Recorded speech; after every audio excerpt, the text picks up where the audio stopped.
access. They have all that they want and can't go get more when they want more if they run out. So we have distribution and access. Right? So that's a global problem. We also have those same problems from the global scale all the way down to the local scale. Right? So we're here, we do this hunger banquet every year before Thanksgiving because Thanksgiving's a time where most of us go eat a lot of food, more than we normally eat. Right? But we do this as a way to sort of just get you to reflect and think about consumption. Think about your access. If you're in my position here, I'm watching a lot of these guys in the front staring at this food. And we can laugh and joke about it, which is fine, right?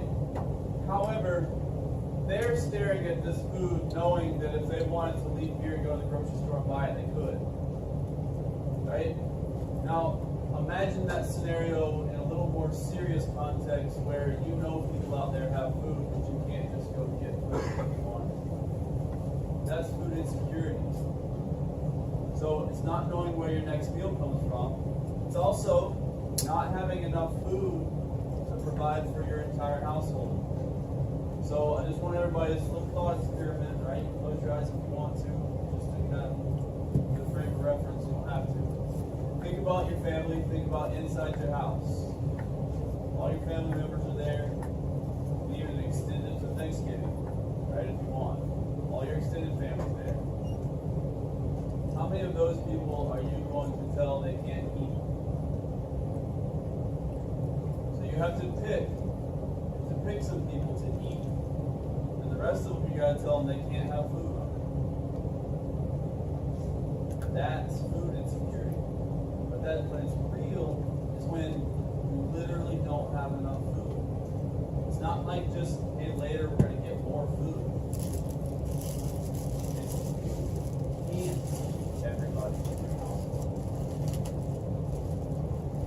So if you can't feed everybody in your household, you probably share food.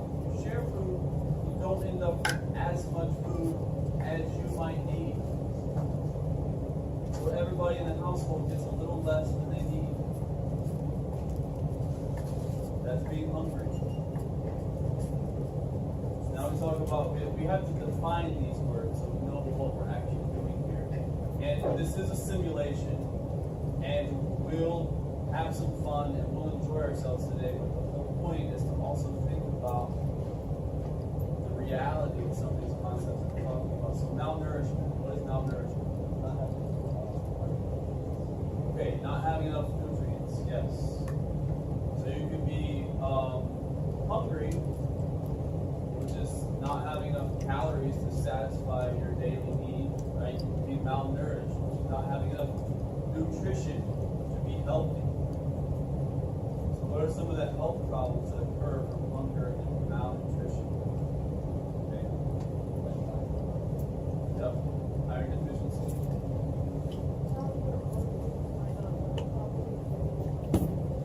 That's true. Might not have full organ function. I remember blindness in some country. Yep. Blindness. They're blind. Yep. Your organs require lots of little micronutrients, very small trace amounts of micronutrients to function fully and properly. Your brain requires that. Your brain requires roughly 20% of your body's resources. Just think about that. A fifth of what you consume, your brain needs to operate. Brain gets affected. So you're going to school every day, you don't have enough to eat. That's important. You don't have enough to eat, but you have to go to school and learn every day. Do you think your performance in school might be affected? Yeah. It's definitely going to be affected. So these are critically important things. This is the reason why we do this. Now let's just talk about some numbers. Food insecurity rate. Now this kind of varies depending on the group that's measuring it, but anywhere from 15 to 18% is Guilford County's food insecurity rate. right? So that's 1 in 5, 1 in 6 people in Guilford County are food insecure. The highest rate of food insecurity in North Carolina is in Edgecombe County. So I know that some of you are not very good at geography, but just imagine a line running down the center of North Carolina, right? If you were to guess, would the eastern half or the western half be more food insecure? Let's just show of hands, that'll be easier. If you think eastern half, raise your hand. If you think western half, raise your hand.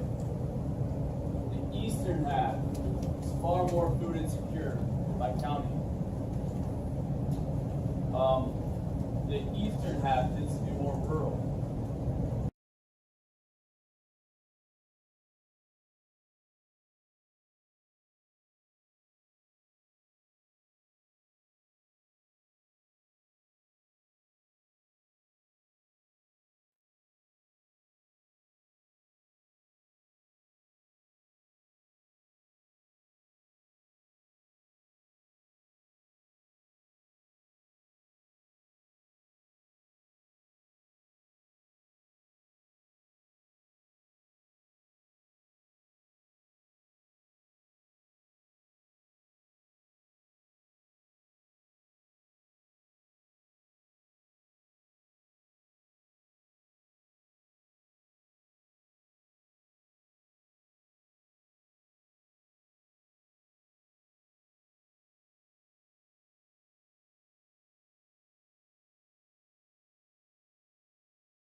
When I first got there, I kind of had the gist of what we were going to be doing. Like, some people weren't going to get to eat, others weren't getting to eat, but it kind of actually clicked in my mind how real this was when, like, Elena started crying, and I just had so many stories on the inside that I didn't want to share because I didn't want people to know, like, what I had been through. And even when you were like, raise your hand, because if you've ever been hungry, it took me like the second time around to actually raise my hand. I knew what you were asking, and I knew what I felt, and I knew that I was in the situation that I was in, but I didn't raise my hand because I looked around and no one else had felt hungry, and nobody else had been in the state that I was. So I was kind of like, I don't want them to know like where I've been or like what I've done with my life. And when we finally, like, you can hear like giggles around, but it didn't really hurt me because I heard some of the stuff they were saying, and it wasn't like insult or wasn't like taking it for granted. But it's still like the fact that you got to enjoy yourself while also having like an actual real life example of what was happening. It was a good experience. Now I don't exactly feel guilty for taking things for granted because I don't take food or anything for granted, but I kind of feel guilty for being ashamed of. What, now? Yeah. Okay. So basically my experience was I felt a lot of guilt because I had like the crackers and the chips and everything, and like the poor class got nothing. Now I was still like a little bit jealous of that poor class because they can get everything, and I knew they were probably going to take everything because last year we had a class party and we were the last block to get the food, so we had like nothing to eat, and so it was similar to that because we didn't have a lot, but it was still better than nothing, and I was still thankful for what I got, but still a little jealous, and I felt a lot of guilt that I couldn't like give the crackers and the chips to the lower class because that would have not been part of the simulation. So this experience was, I guess it gave me more insight. Of course, like the thing that came through my mind is that although it's a representation, like population-wise, like it's still it's not really the real problem because except like there's cupcakes, there's like Rice Krispie treats, there's like all this stuff. Even the poor in that scenario had Rice Krispie treats. I know they're supposed to be like a metaphor for like actual food, but I still realize that like this is like other countries, they feel worse, even worse than this. class, because even then, the poor that are simulated in this, they're still privileged compared to what people in that had. Another thing that came through my mind was when a person lost their riches and became poor, and when one poor became rich. And the thing I was thinking was that even though there was a change in classes, that still didn't matter, because it was the same number of people that were poor, it was the same number of people that were rich. It's just that two people switched. So I felt like that there wasn't really any real change. It was all just, it really just stayed the same, but it was just different people.